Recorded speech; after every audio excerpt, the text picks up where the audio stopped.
cellphone. Wala pa rin CD o DVD, meron lang Betamax. Sa Jingle Magazine, natutong mag-gitara, sinifra ang mga kanta sa kaset at plaka.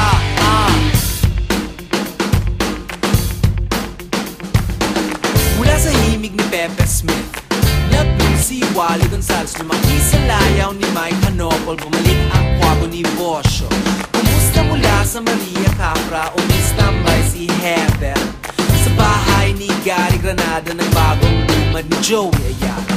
Nagreklamo si Chicoy Pura sa balita ng asin.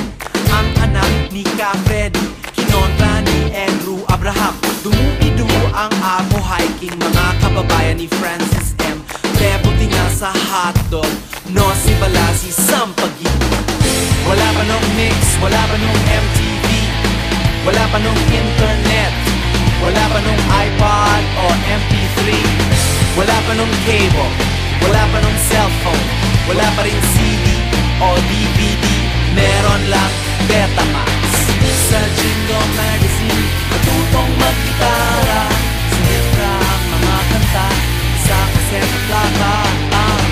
Ipagpatuloy ang daloy ng alon, ipagpatuloy ang daloy ng alon, ipagpatuloy ang daloy ng alon, ipagpatuloy padayon.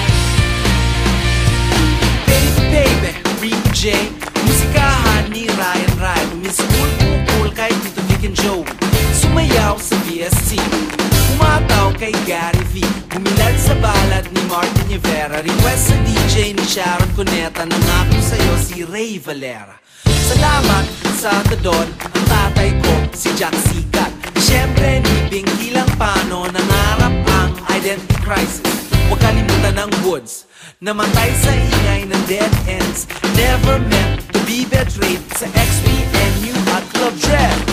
Wala pa nung mix, wala pa nung MTV, wala pa nung internet, wala pa nung iPod o MP3, wala pa nung cable, wala pa nung cellphone, wala pa rin CD o DVD, meron lang